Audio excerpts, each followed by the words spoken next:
My father was a doctor, but he died when I was 6 years old, and then life changed.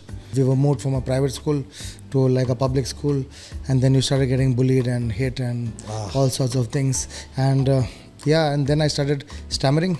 The childhood was not easy, because I had to spend the entire schooling stammering, and a lot of teachers could not understand, so they used to bully you.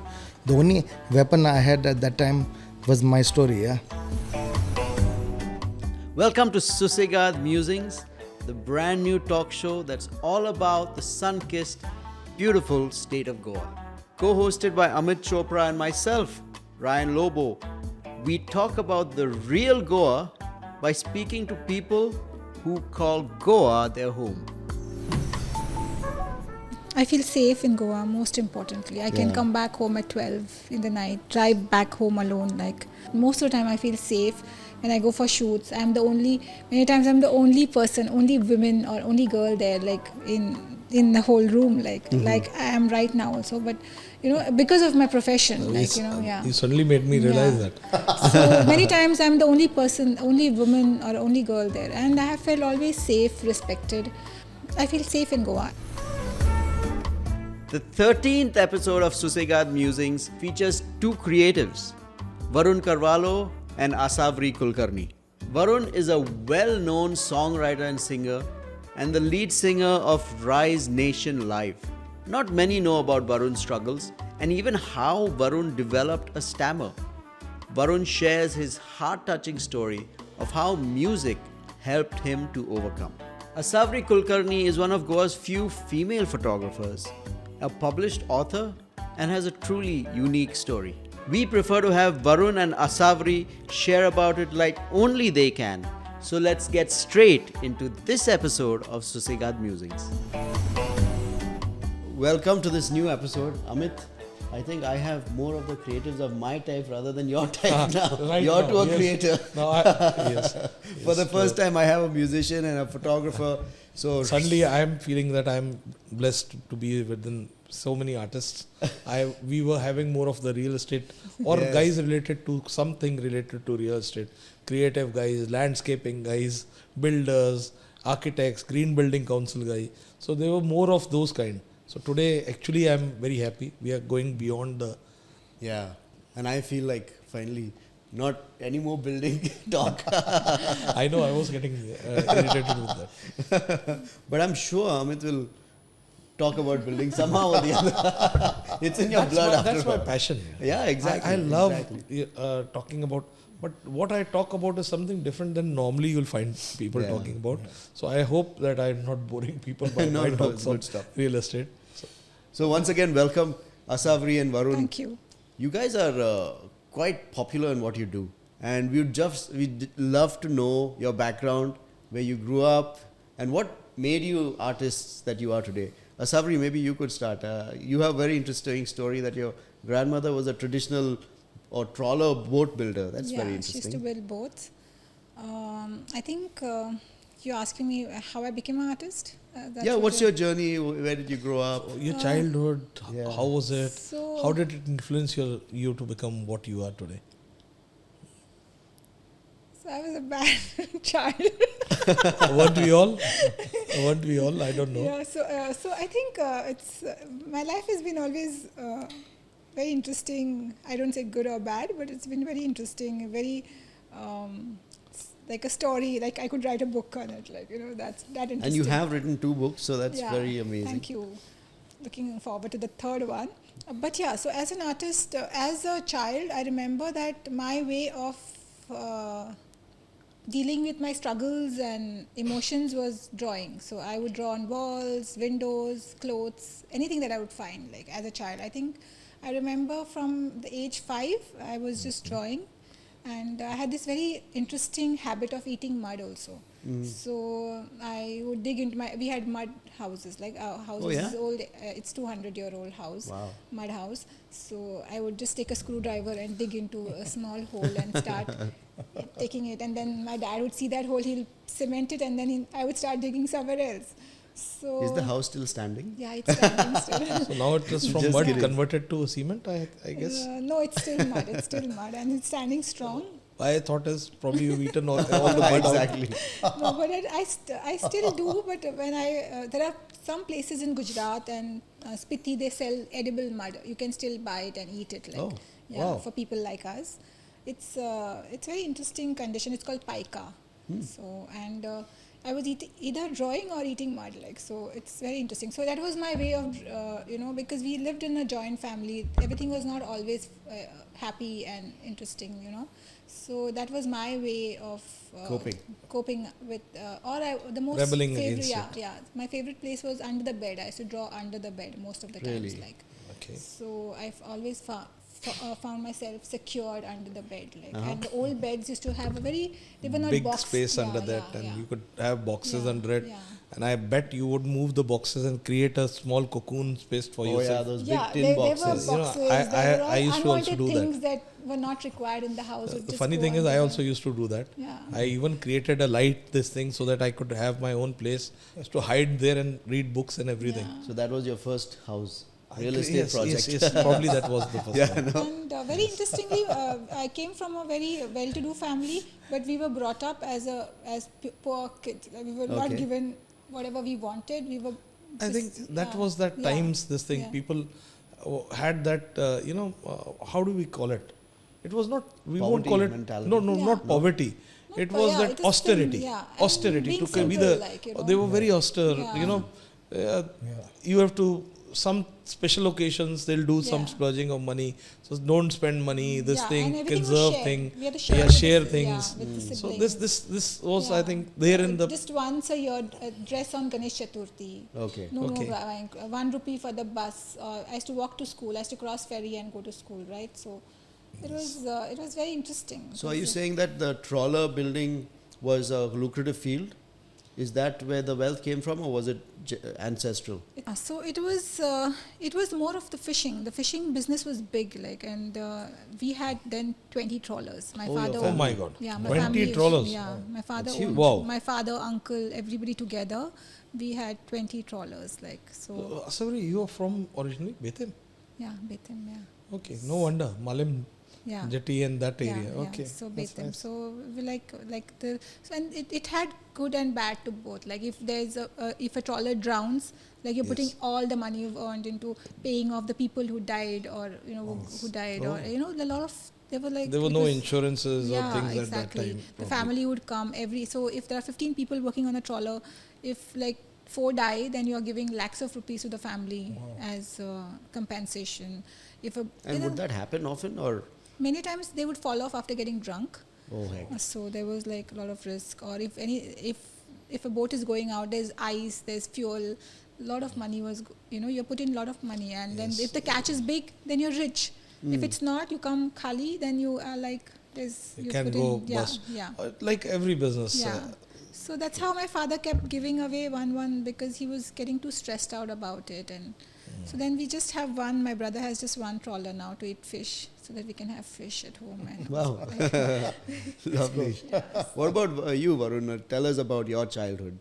Yeah, my childhood, my father was a doctor, but he died when I was 6 years old, and then life changed because we were moved from a private school to like a public school, and then you started getting bullied and hit and all sorts of things, and and then I started stammering, and then so the childhood was not easy, because I had to spend the entire schooling stammering, and a lot of teachers could not understand, so they used to bully you and all those things. But then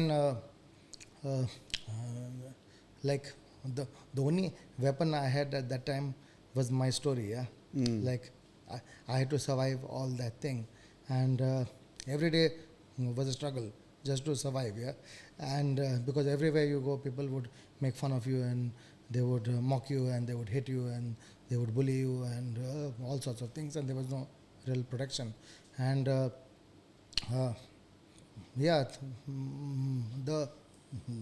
the the story became a weapon. So I knew that one fine day I would tell that story. And I started, that's how I started writing songs. Because when you sing, you don't stammer. And That's amazing. Like, it's quite ironic. You Yeah. know, when you said this about stammering, I remember that day also. Yeah. That I stammer and I looked at you and you sing so amazingly. I thought that, like, Varun Carvalho stammers? He sings so well. I have never heard, well, I've heard your songs, Yeah. of course, and he stammers? I couldn't believe it for a second. That's why I was looking at you like this. Oh, wow.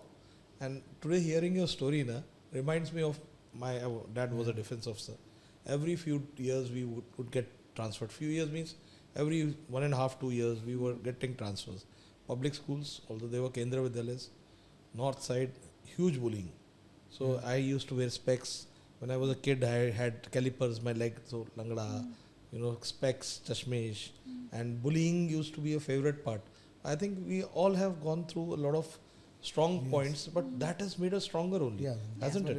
Yeah, that whatever you go to life, as long as it doesn't kill you, It makes you stronger, It probably. makes you But stronger. some yeah. people don't take it that way, but some can make it and that way.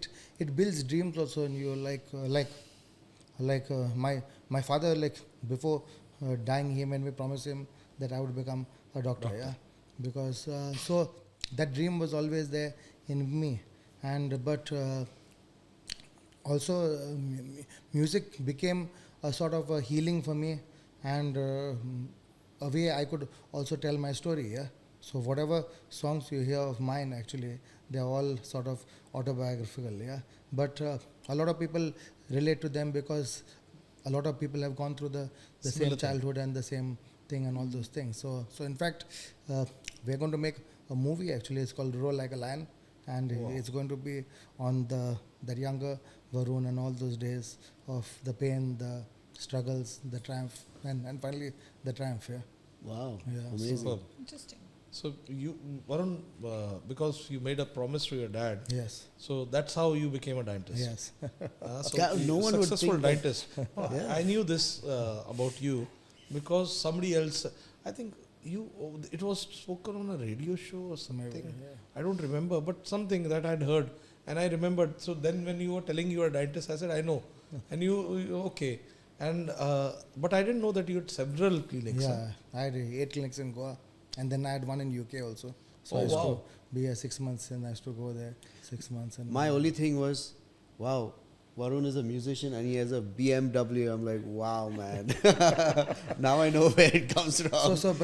but that also was a dream, because when Dad died, it was only my mother. Yeah, my mother really struggled, and she brought us up. So we didn't have a lot. Yeah, and even we didn't. The first cycle I got also was when I was very old. Yeah, so it was always a dream to have a car. So after Dad died, we had to sell his car. Yeah, because we needed the money. And for years we never had a car. Like for years. And then that was always a dream of having a sports car, actually. Wow. Oh, Varun, where are you actually from? I was born and brought up in Margao. Margao. Yes. Superb. So because my dad used to work in Hospicio, so we always lived very close to the to it. hospital. Yes, actually. yes. So now also you continue to stay in Margao? Yeah, so now I have a house in Margao, but I mostly live in Kavlosim Kavlosi. because on the beach, because One of the most beautiful areas yes, of Goa. and Kavlosi. and if you're on Goa, like that's what I believe, like live in the nature, Absolutely. live close to the Absolutely. sea, and take the full benefit of the real Goa, man.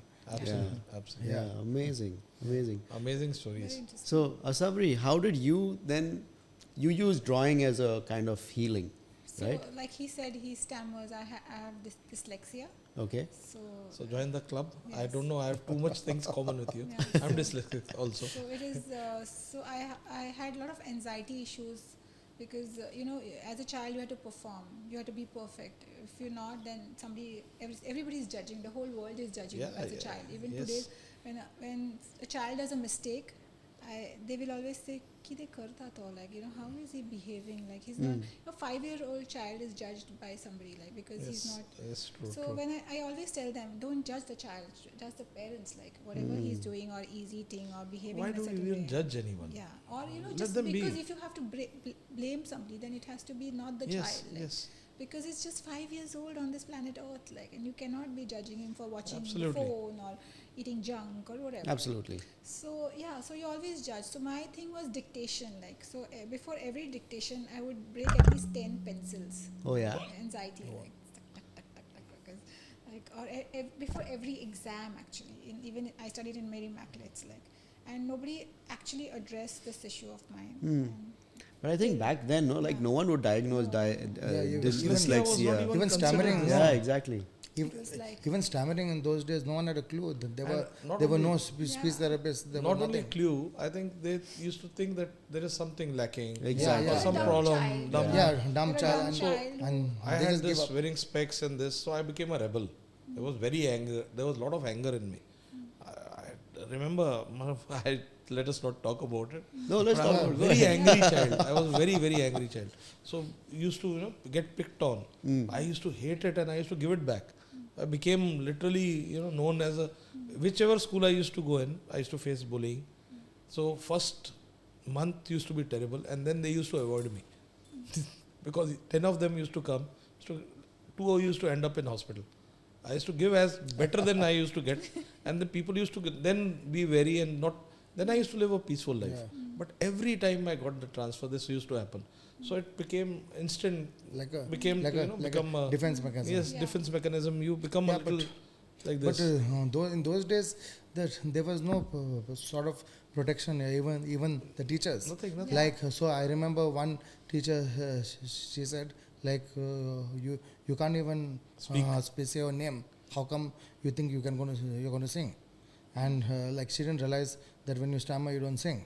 Like when you sing, you don't stammer. Don't say. yeah. And it was crazy because I went back to the school after 15-20 years with our truck, with our foundation, and they were like, and when I left the school, everybody said this boy would be a loser, yeah. And I went back to that same school, and there were like the 3,000 kids waiting to see you, yeah. Like, and that same teacher was there Oh, wow. that day actually. I remember my teacher also saying this guy will be no good. He'll be no good. I'm glad she said that because Yeah, yeah. probably they said that Because made that- us that gives you that determined to thing, be better yeah. than them. Yeah. Yeah, and that gave me that thing that one day I will be up on the stage, yeah. And Great. one day That's I great. will come back to that same school, man.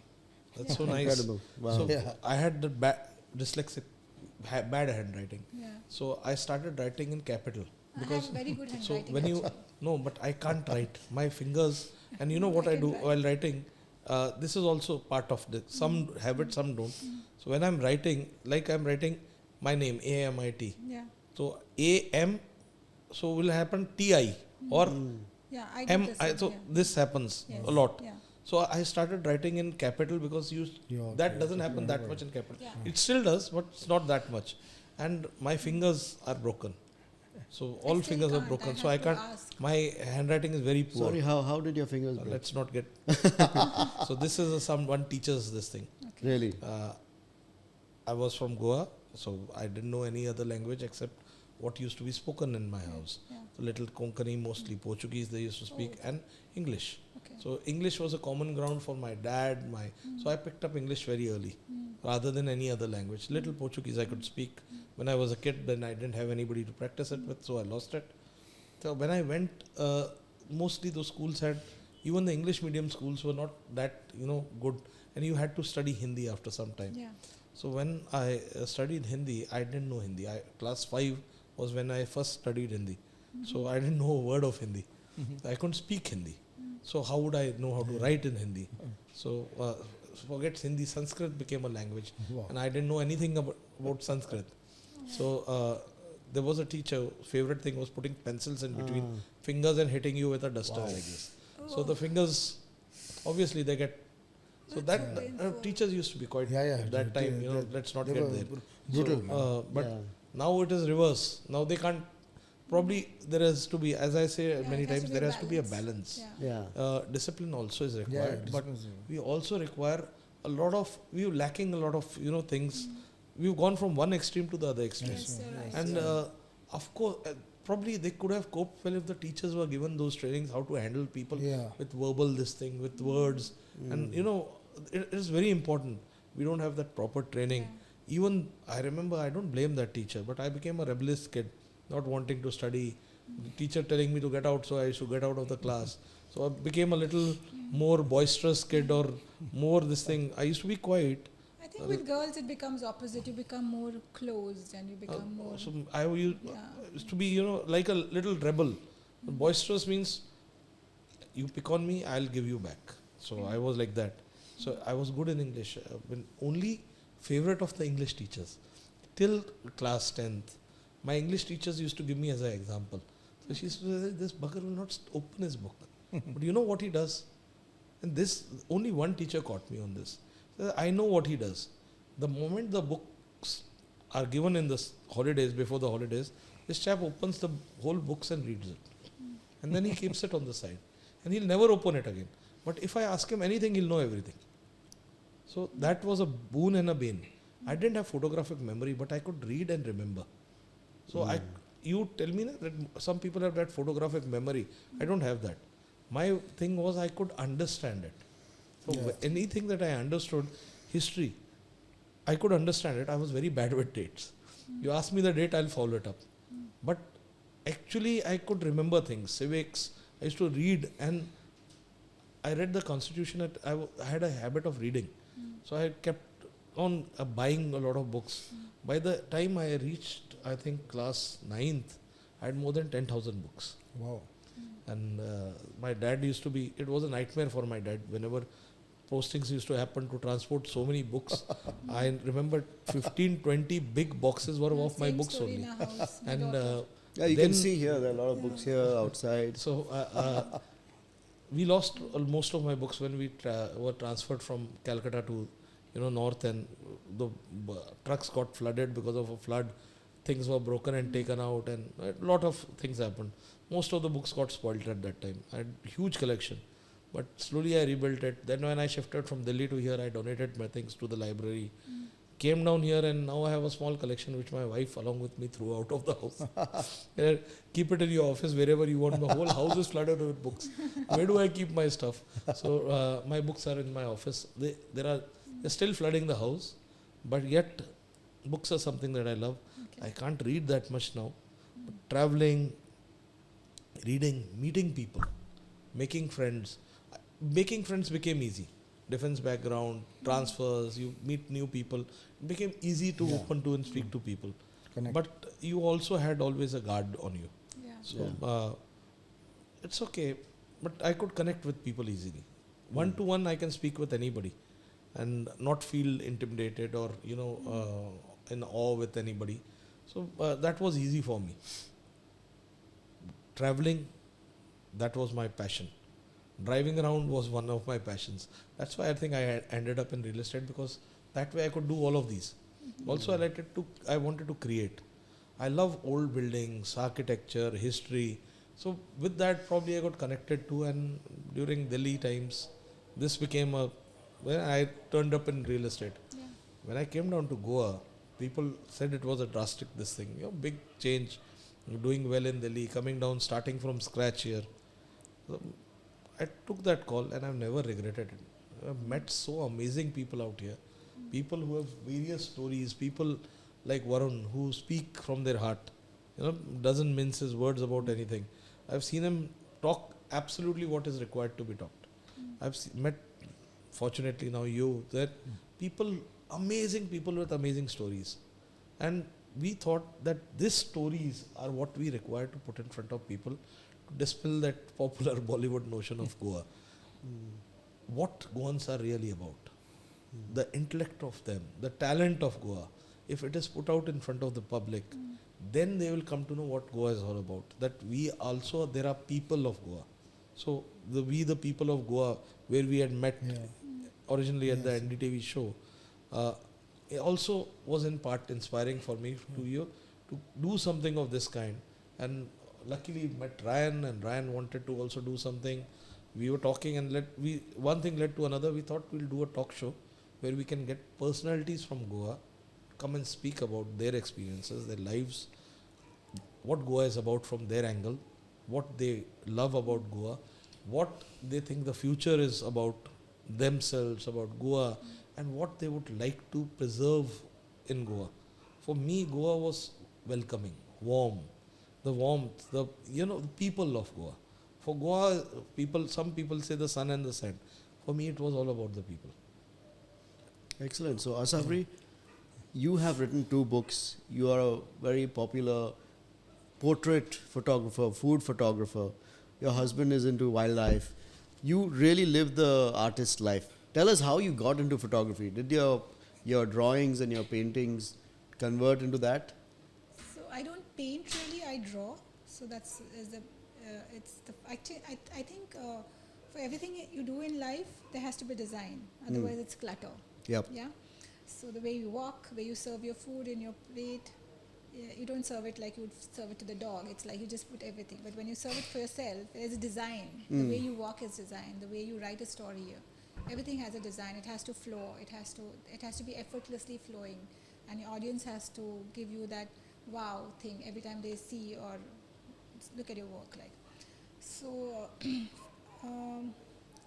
So going to art college was a big struggle for me because my dad wanted me to be a chartered accountant. Okay. And take care of his business. He had big ambitions. Yeah, and being from the fishing background. Yeah, he wanted me, and he always knew I was like. Brilliant. I liked art. I was very not so good because of my dyslexia. I was always termed as a dumb child, not so intelligent, according to the intelligence level they judge the child with.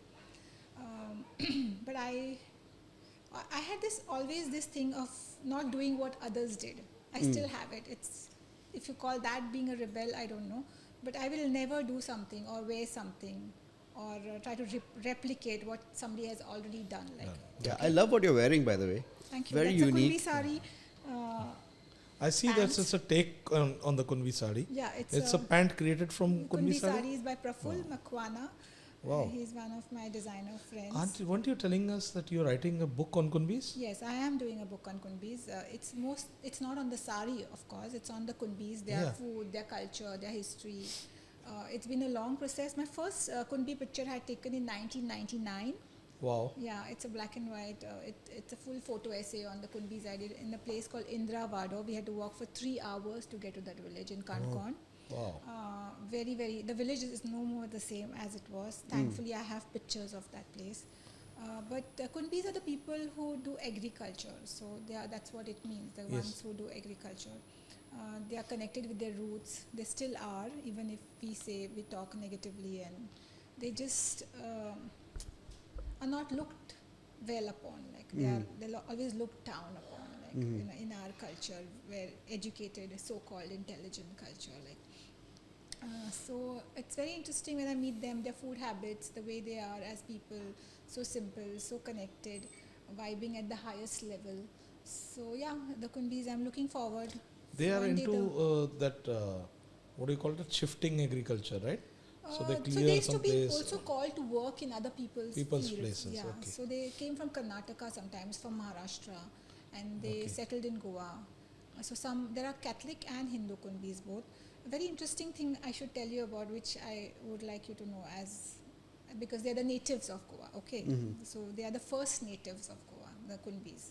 So they are. I used to think the Dangars were the first natives. Dangars are also, but Kunbis, like all these people who say this, he's outsider and all that. Mostly, But actually, Kunbis Kunbis, Dangars, and the fishermen are the original Goans. Actually, all of us, rest are migrants in Goa. So they are the original people, the natives or the tribes, we call them, the tribes of Goa. So they are the only people who don't eat chicken, pork, and beef. Okay. Even though they are Catholic? Yes. Oh yeah? So they only eat wild meat. Wild meat? Because they're forest people. probably. They didn't even eat fish for the longest time. Now they do. But they don't eat chicken, beef, pork anymore. Wow. They don't even keep chicken in their homes. Which is very interesting. I mean, that really... And the Kunbis, saris are never woven by the Kunbis. They are just worn by them. So who There are special weavers. This is interesting. Yeah, so you say the Kunbi, so-called popular Kunbi saris are not made by Kunbis. They just wore them. Also, It's this done was by a somebody. okay. Yes, like So the Weaver who community. Okay. Yes. But so the and Weaver these community, community also from Goa? Some of them are, but mostly I think we from, both had the same. Yeah. So some of them are, but some of them are not. Most of them are from Dharwad and all. Like. Okay. Oh, okay. But they stitch these saris specifically for, don't I mean, stitch. they weave them, They weave them, specifically yes. for this community, Yes. and no other community No. uses Sometimes that. it takes sometimes a month to weave a kunbi sari. Oh, it's a It long does. process. It does. That's why it's so expensive. It's 3,500 if you want to buy a kunbi. I don't have a single. I have promised myself after my book comes out, whenever it does, I will buy myself a sari. Till then, otherwise I wouldn't have. Oh, wow. So So it's so interesting to know this. In fact, I So love we are learning history of Goa along. It's very interesting because just some time back we did one more shoot, and we were learning about pre-liberation Goa, how houses were changed, how people changed, how we moved from single dwelling units to multi-dwelling units, why the changes happened. So we are learning about history of Goa also along Yes, in this. because the Kunbis are the original. They're the tribes. When you say Wow. tribe, and all the various so the Gaudas are called. They're the same. Kunbis and Yes. the Gaudas are the same. And then they became Varips and they became Dhankars. So, but they're all same people. They were just given separate Tribes who were doing different sets, works, yeah, and they probably. were just they wanted to. Who segregate- wanted to do agriculture were doing this. Sometimes Dhangars are the ones who yeah. look after cattle. Yeah, right? They are the more Cattle moving tribe, rearing yeah, one. Yeah. Yes. Oh, okay. So it's a very interesting, very yeah. interesting And they have so thing, many interesting. rituals related to nature. So every ritual is about nature worship. Their gods are also different. Like. yes. So Understood. they also bury their dead most of the times. Like Okay. So now they do cremate, but generally they did bury. Bury, them. Yeah, they originally. had special burial grounds for them to in the Interesting. forest. Yeah. This is very interesting to know all this. Yeah. Superb to know all Yeah. this. So after the Markets of Goa, when I was doing my first book, coffee table book, it took me 8 years from doing it to finding the funding to do it. Like finally, Okay. Art and Culture published it, and it was the first coffee table book which government of Goa published. Oh, At wow. that scale, that huge scale, like. Okay. And here I was like almost 9 And then months pregnant. what was your releasing- second book? My second book was a compilation of articles I used to write for Navin Times on photography every Saturday. Okay. So those were compiled into. So primarily people don't know that this celebrated photographer of Goa also is a book writer and also does research. Being a dyslexic, being a book writer is like. Oh, why not? Well, funny part is I also write. I'm not a book writer. I have written columns, I have written articles. I dream about writing a book. You If should. I get the time, I wish you the I best wish I for get that, some like, time, and and I I would want love to write up a shoot book. for the book. Yes, You yes, should let me know 100%. whenever you're doing I it, want like. to do that, and it was always a passion to give something back to Goa. It was also my profession because that is what led me. Actually, I have abandoned my business and went into my trade bodies and Yes. representing the trade bodies and everything. But the book writing is a passion I Yeah, want to and do. Light on Photography is a small book. It's a guidebook for young photographers who come to learn from Wow. me.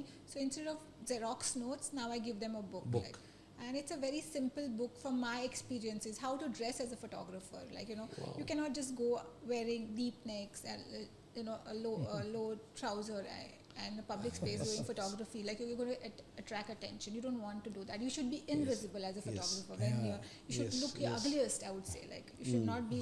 So when a lot of people, when I go How to did you manage to do that? Thank you for the compliment, but it's like you have to be invisible, really. Otherwise, understood once the subject has seen you, especially if you're doing a candid shot in fashion and food, you can just be there. Just you and your subject and your chef maybe or the model. Like, but when you're doing candid shots, you need to. If your subject has seen you, your picture is lost. Lost. Yes. You've lost the picture. I still do. I photograph. I Okay. do more of landscape or Okay. I do the That's why I have panorama. lost This thing. business. You've not been calling me for doing I don't use my own. My photographs are not that great, but it is just this thing. I love that off-roading, that I do mud and slush driving. I photograph those things for my own self. Foodie, you can see my tummy. I don't want to say anything else. Most of the restaurants, I'm a popular guy with. But seriously, you have tickled my, tongue and curiosity because he said that she's a foodie. Varun also has tickled because he I says, live to eat. I have a restaurant which I created and this, plus he has got this another passion of mine, music. I love I also music, love I love music, dance. yeah. I can't dance. I can't drum a beat for and to save my Yeah, life. because- But I love it. Because music is actually what, like from the Dangar committee to the Konubbe committee, that Yeah, their music is very strong. music actually has kept Goa alive. Yeah, so Absolutely. even when FC Goa, they approached me, I told them I will come on board, but music has to be the main thing. Yeah, and we used to literally vibrate the stadium, man. That stadium had the best energy in the world. Absolutely. The anthem I made for Goa and all those things, and music was what was connecting all the people there in the stadium. Absolutely. Like Absolutely. and music was connecting the people. Music was, then that energy was going on to the players. It was going on to that full vibration Absolutely. was there. So Goa is about the music. And now when they come with these stupid laws that the music should be 10 stopped o'clock. at 10 o'clock, That is, I don't know. and actually you can play music in your own space, but then it gives a chance for some jealous people to just call up the the cops. I find it a little neat. That's what I said. Na.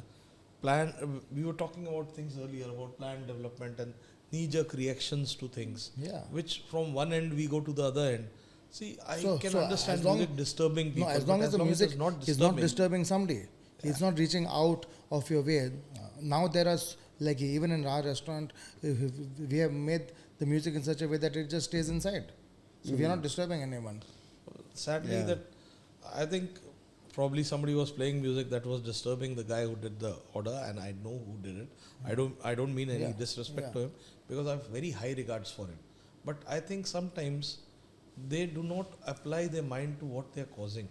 Goa is, after all, based on a major part of our income. Revenues on this is music. Revenues It's on music. like and like things. like Anjuna. In the historically, parties- right? No. So even if you go on the coastal belt, everybody is coming for the music. Everybody is coming for the parties. Now the full of Anjuna because I know, because we have worked with our foundation with closely with those schools there, St. Thomas and St. Michael's, and most of the kids, their parents there, they are related to tourism. Whether they're giving their rooms out for rent, or whether they're making omelets, or whether they have shops, or whether they have taxis, or whatever. So if there are no parties in Anjuna, the place suffers. No one makes a Varun, living. please tell us about your foundation. What does it do? What's the aim of the foundation? Yeah, so the foundation is called Rise Nation Army, and basically we go to schools and colleges and we inspire these kids through music, yeah, because music changed my life, yeah, and it lifted me up. So that's what we go, and so we've done nearly 100 schools and colleges across Goa, from Arambol to Agonda, and so we have a big truck that becomes a stage with a Yeah. big sound system, and we sort of inspire them. Also is we have this, our slogan is Rise as One. So we tell them, whether you're Hindu, you're Muslim, you're Christian, you're black, brown, blue, grey, we all one, yeah, we all one, and all of us are going to rise as one. All of us are going to rise as one, yeah. So we instilled, it's a sort of a subconscious, sublingual thing that we do in them, but also we are not brainwashing them, yeah. It's just putting A these message things to in their minds, and then they grow with it, yeah. They grow with it, and it's also freeing them, yeah, freeing them from what they have been actually taught wrong, and be one with this universe, and be one with these people, and be one with your land. So we should take a lot of these kids out to the villages. We used to make them clean up. I remember once Anjuna, we took like the 350 kids, and it was after one of those big festivals, and that hill was a mess, man. So we took them, we cleaned up the hill, and then we did a concert for them on top, yeah. And they had snacks there, and it was good. So we should do a lot of these things, like socially, like initiatives, and also we should do a lot of programs like suicide prevention, because I tried to commit suicide when I was young, and so we do in the colleges, we do a lot of suicide prevention. We do programs like Be the Change. It's like workshops, like I'm writing a book also. It's called Be the Change, like a manual. So we do also a lot of workshops, yeah, where showing these kids that, okay, being in Goa might be a small place, but Goa right now is like the center of the world, man. Everybody's eyes are on Goa. So use that to think big and go big. So Like true. you can go big right from here. Yeah. Like you don't need to go to America or here and there to go big. You can go big right from here because the full world is looking at Goa.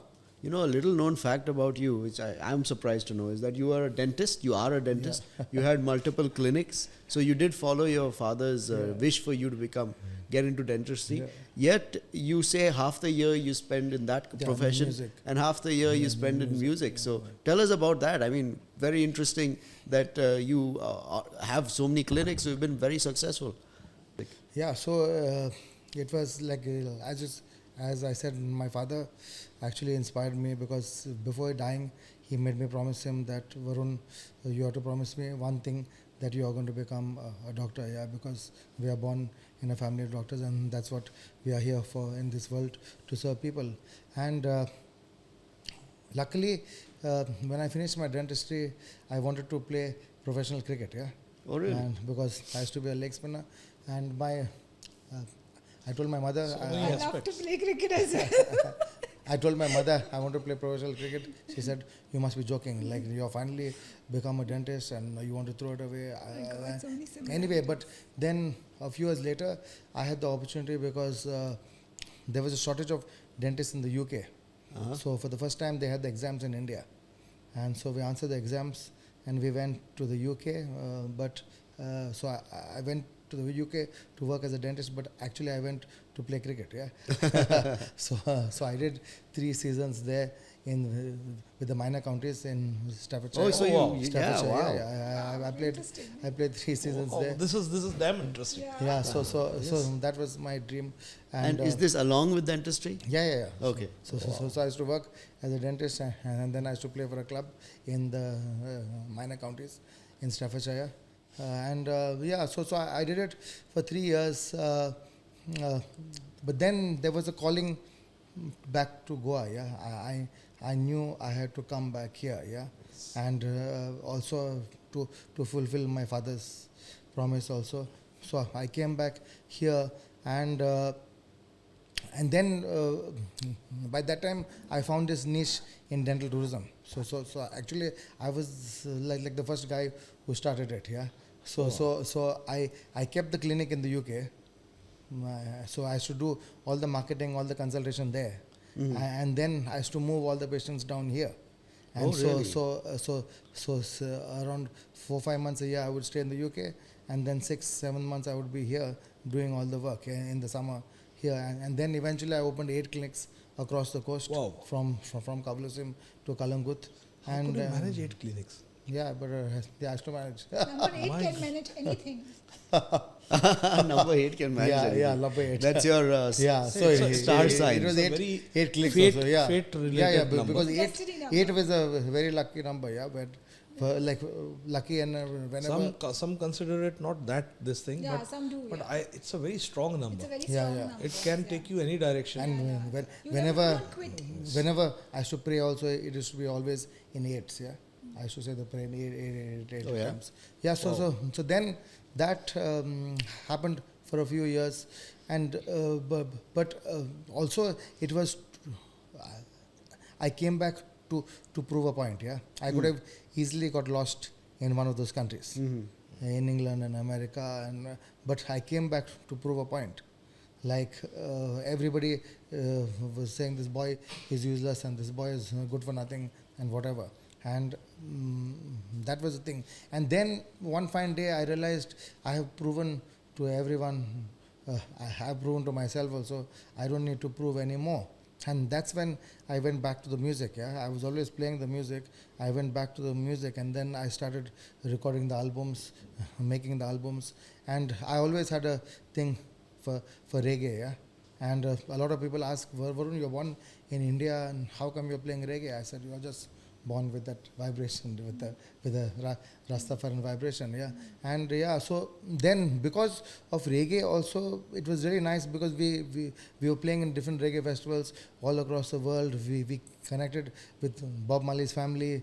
In fact, Bob Marley's cousins, they came. Even Bob Marley's son was in Carvalho, and they came and stayed with us also. And now you get different reggae artists like Kino from Big Mountain. He came and stayed with us, and so many beautiful people. They come and play at the reggae bar, and you met some really beautiful musicians, really beautiful people uh,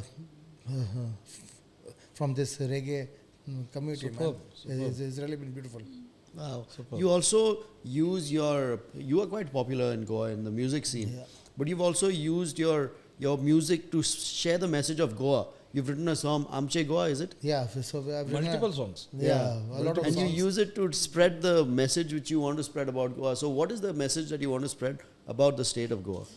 Yeah, so the lyrics in Amche Goa are very simple, like sing Goa, Amche Goa, we can't leave you alone, yeah. Sing Goa, Amche Goa, it's time to save our home.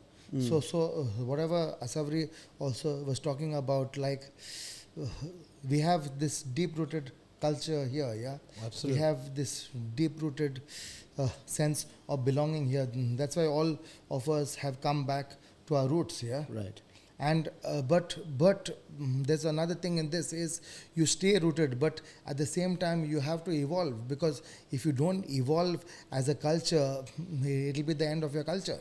Then other cultures will come and be over you. Yes. But so we have to constantly evolve, but stay rooted, but stay evolve. Like, but a lot Grow. of times we say like we are going back, but we don't have to go back. We have to use our foundation, use our power, and go forward. Absolutely. Yep, absolutely. You know, a lot of migration happens from Goa to Europe, to Portugal, to England. To various But, parts of India also. Yeah. You have Goans are in decided to all come back. fields, huh? Yeah. There are Goans who are in the Yeah, engineering and the IT industry. but I think it's time for those Goans to come back. There So is. I keep telling them, even if you come back for 1-2 months a year, just create something here, and that will be your legacy. That is going to be your legacy. This is the point, Varun, what you're saying. That they have to try and at least give back something. Yes. Not Yes. just come to go for a Yeah, holiday with some holiday, goodies and give it and think that I've done something for Goa. No, Yeah. you have to come and give back your knowledge, Yes, give back yes. your skill, Yes. teach people something, Yes. give values back. Yes. If that happens, Yes. I am sure Goa will be 10 times better than it is. And Yes, it is, yes. mark my words, it is still the best place in India to be. Yeah, maybe Still the best maybe place the in best India. place even At least for in us. the world. Like We may be biased. Like with my music, we have traveled so many festivals across the world, but the freedom you get here, Yeah. and the love you get here, and the vibes you get here, the vibes. That is the Vibes. most important thing. Yeah. Like you go to the villages, you go to all these places, the vibes, the local people, they'll take you to their home, they'll give you Yeah. their food, they'll give you Absolutely. whatever they have. Wow, you won't get that anywhere in the world. Yeah. You know, Amit, I was just going to segue to that. I wanted to ask you guys, do you believe that Goa being Goa gives you more freedom as an artist? Living here, knowing the culture, knowing the space, the greenery, the beach. Do you feel that Goa is a ripe place for an artist to live and explore his creativity? Yeah, actually, that's why the reason I come back and I spend time in Goa, because this is where I get my inspiration from the sea, from the earth, from the mountains, from the people, from even the animals, like all those beautiful dogs. They give you so much love, man. What about you, Assavri? So yes, I feel safe in Goa. Most importantly, I can Yeah. come back home at 12 in the night, drive back home alone, and I don't feel that. Sometimes I have encountered things when I'm like going early mornings. Have had people try to stop my car, but that's just sometimes. But most of the time I feel safe when I go for shoots. Many times I'm the only person, only woman or only girl there, like in the whole room, like I am right now also. But because of my profession, You suddenly made me realize that. So many times I'm the only person, only woman or only girl there, and I have felt always safe, respected, and taken care of, well taken care of. So I feel safe in Goa. As an artist, as a woman, I said, as an artist, I have all my answers of, whenever I feel stuck in with my, what I want to do creatively, a particular concept or idea that I'm working on in terms of photography, food, or art, I just have to look at nature. I just have to go into the forest, switch off my phone, just sit there, and I get most amazing answers. Like, you don't have to meditate, nothing. You just go and sit in the forest on a rock or a tree branch, or just climb a tree. Like, I do that. And, I'm thinking myself, if I was living in Bombay, I was born and brought up there, but I've been in Goa since 2015. If I was in Bombay pursuing this field, which I am in right now, I think I'd be in the rat race. And also, I would be half the creative I am today. Yeah. You know, Like- it's, a lot of art doesn't have to have destination. Like, I think a lot of art doesn't have destination. It might be just an art that you do sometimes for yourself. Like, just because you're good at a lot of things, you don't have to make that your source of earning all the time. Like, you're earning Absolutely. from 2-3 different sources, you're fine. But there are a lot of things you like, and you don't have to. Like, I like doing yoga. So people say, oh, you should start teaching yoga now. I said, no, I do yoga because I like it. And I enjoy do it. I'm practicing it like for last so many years, 16 years, 17 years. Or I cook at home, like I cook for my family. So you should open a restaurant. I said, no, I cook because I like to. So every time you're good at something, and I'm good at something, and is because I'm trying to make that something special. Everything. So if I'm doing something, it could be just cutting a paper with a scissor. I will give my 100% to that and make something out of it. You know, it's just giving your 100% and being present in that place, 100%. Then today, what I see is people either scrolling to your phone or doing, you know, it's just being present. And I'm sure you'll be the best at whatever you're doing. Like, if Absolutely. you give your 100% and being present in that place. We are present here, but we are somewhere else. Yeah. Absolutely. Or like, that's what Yeah, I think true, is so the- true. Yeah. Ryan, I think, lot of artists, writers have come to Goa on various times, lived temporarily. Some have settled in Goa. People like Amitav Ghosh. Aldona said he's been living there, coming, writing, on off, staying. So I think Goa gives you a lot of creativity, and Goa is more tolerant also to creative people. Yeah. So I think No, but that's how Goa has evolved also. Goa has become Goa because the people of Goa have been very accepting Welcoming, and yeah. very welcoming, warm, welcoming, And so we have inclusive. we have got some beautiful people from all over the world, not only from India, but from all over the world, All over the who world, have absolutely. chose to make this their Goa home, their home. or their second home, and because of that, Goa also has evolved. Like Absolutely. right from coconut and the fish we eat, right I from guess. the Marathas to the Portuguese, then to the hippies, then to the Germans, and then to the Russians, and then a lot of the Indians who come from different parts of India and here. So everybody has made Goa. This is Many people have enriched Goa. enriched Goa. So when I was with FC Goa, when I was a brand ambassador, we wanted more fans from India and the rest of the world, and I came up with the slogan that deep down everyone is Goan. So, Absolutely. So when you come to Goa, you will find the Goan in you, and I've seen so many Interesting. foreigners who are more Goan than Goans here. Oh, for sure. No, believe me. They take so much care of the local cleanliness. They take so rituals much also. care Pride of in everything, man. Like they are very sensitive to Goa. They are much more knowledgeable about Yeah. Goa than many of us. Yes. And we see the reverse also happening. I think somewhere around the line we went wrong probably with trying for mass tourism and mass this thing Yes. happening. We found that somehow in some people, not in everyone, the welcomingness, inclusiveness Yes, of Goa yes, is getting yes. lost.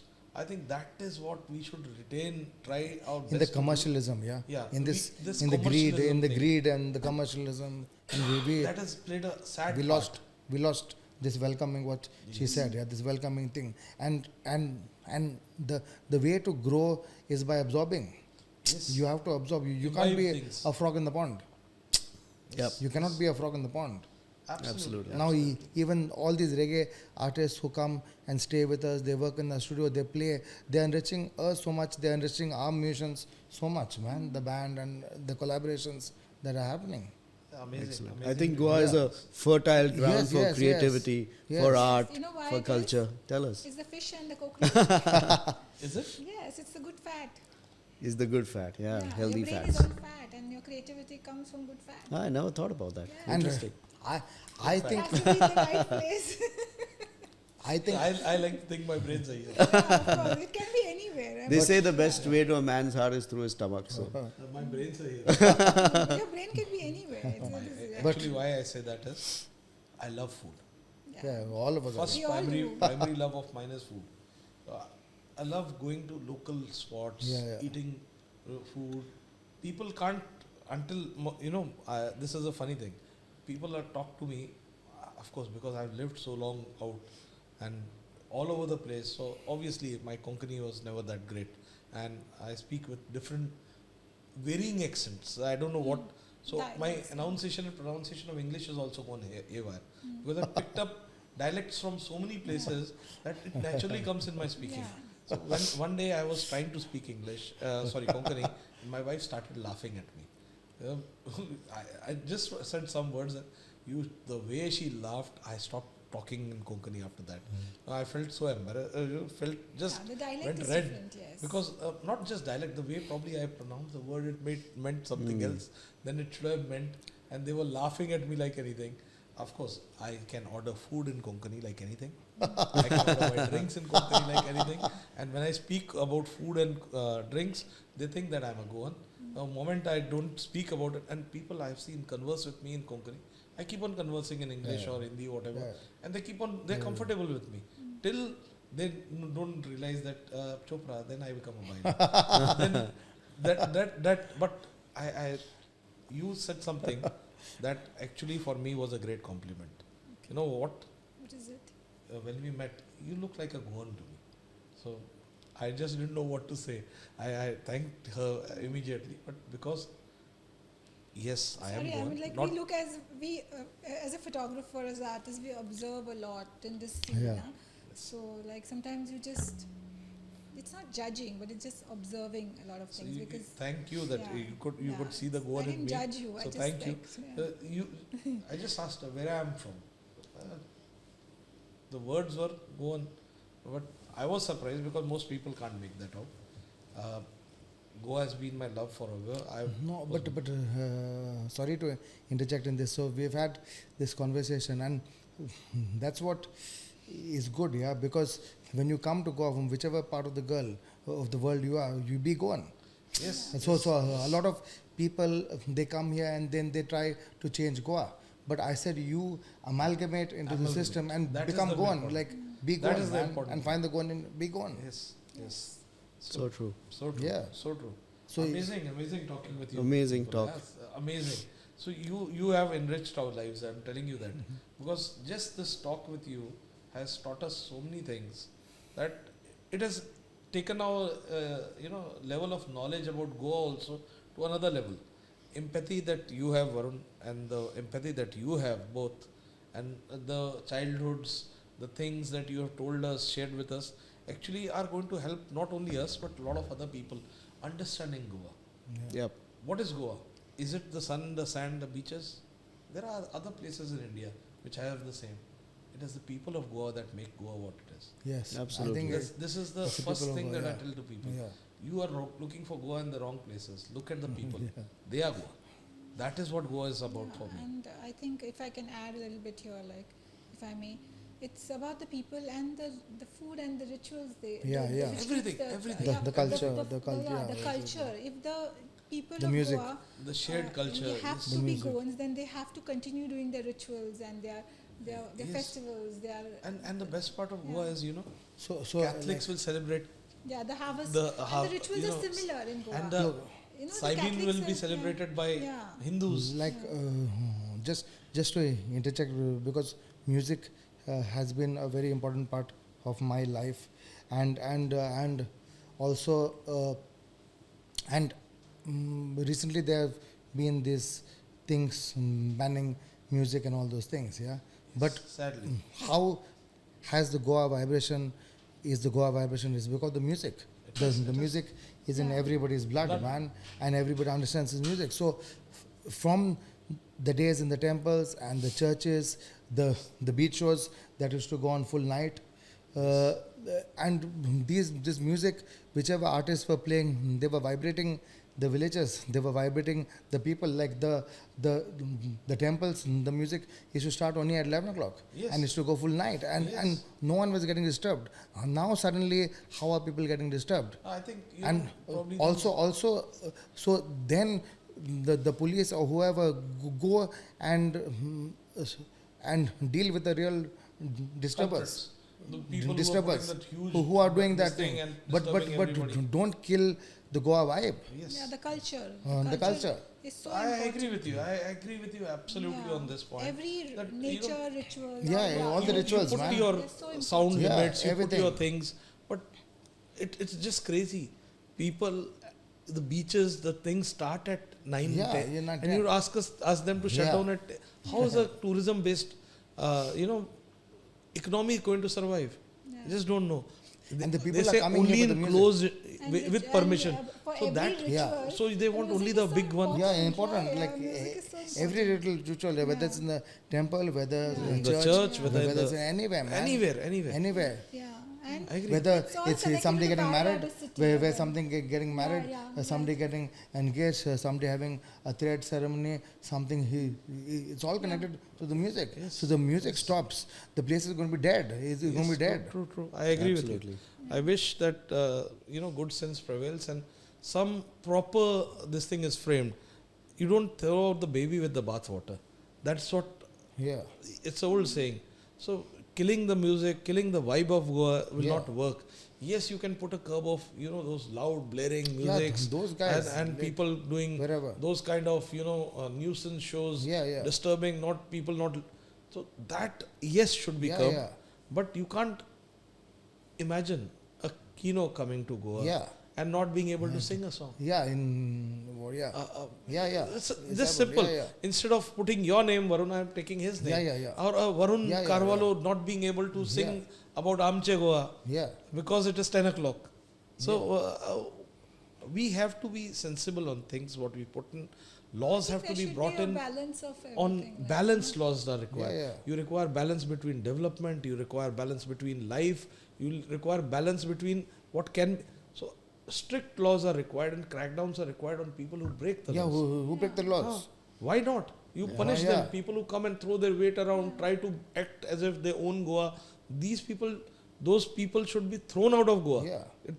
Rather behind bars. Like, that incident that happened in old Goa with the people trying to hit guards and just because you are rich, you can't throw your weight on a poor person in that manner. They should have been taught a lesson, put behind bars, but they would be connected with somebody. So they did it and they got off it. But then there is a converse side. People getting attacked, we have to be very careful we don't lose what Goa is. Yeah. And the lawmakers and courts also, when they pass such judgments, they should be keeping a balance between what That's life very is. important when You are you say affecting you are, livelihoods. telling the Tomorrow, children, the next generation is it tomorrow you may say, Yeah. movie shooting is disturbing, so Goa will have no movie shoots. What will happen then? Excellent. Tomorrow you may say Yeah, that like- no, going and drinking in a bar is bad. Let's ban all the bars. Yes. What you can't work in this manner. There has to be a balance between things, and people like you, when they voice out things, speak on things, it brings a big change. I think hopefully things- this you being, subject, you being a builder, so sorry. I think this subject needs more length to discuss. Yeah. Maybe we should bring both sides of the topic. Maybe we can have another No, talk on but this. also some of the laws, like you being a builder, like some of these CRZ laws, they're just affecting Goans.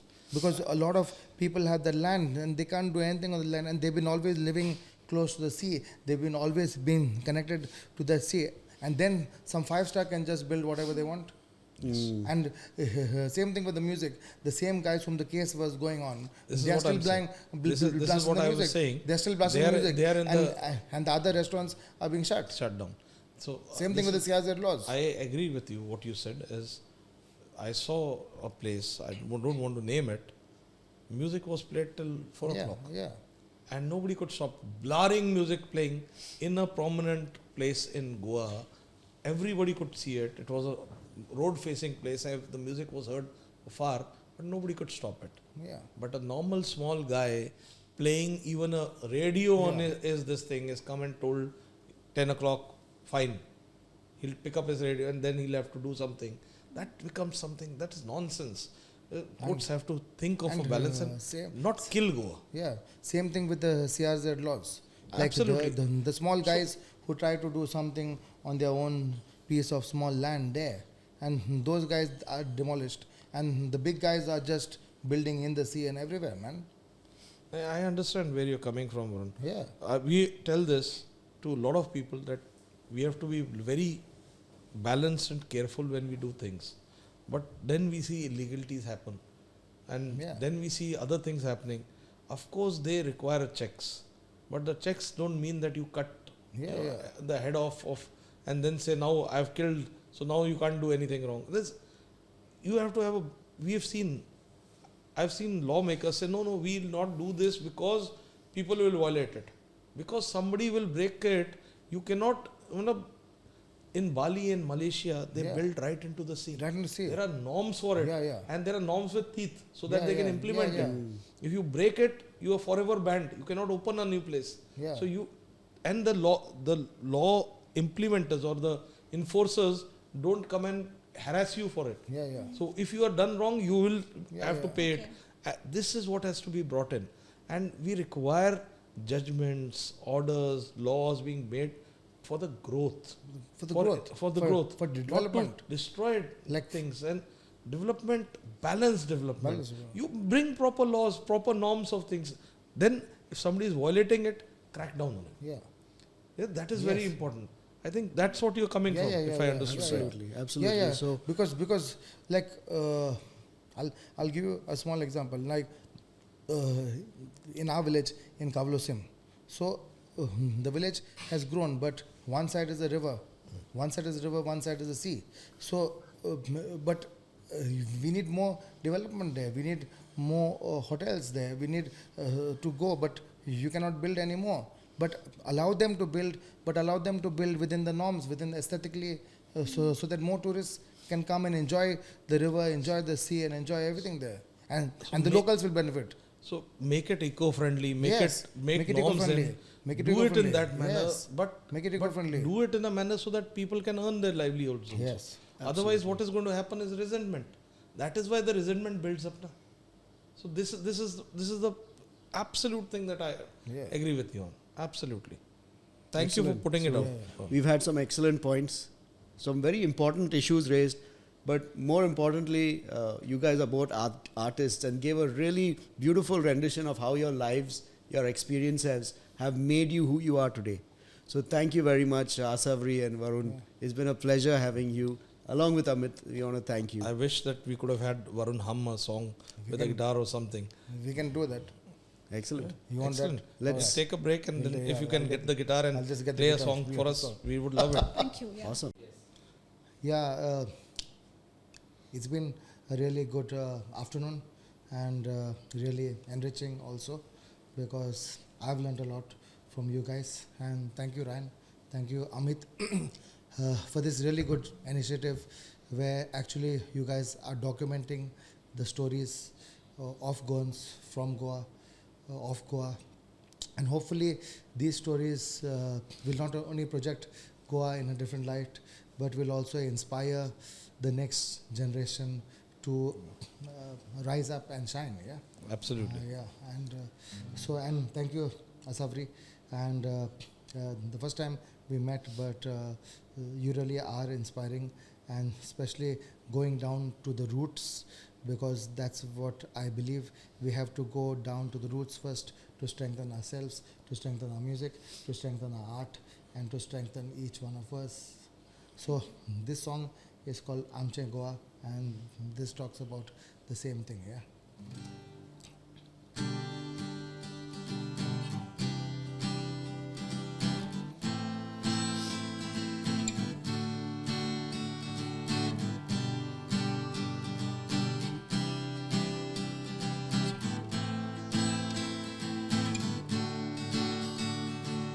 Panswiti pana, wali tirana, gimachitat waingona, rongin tigora, sundar gayona, amchi burgi mona.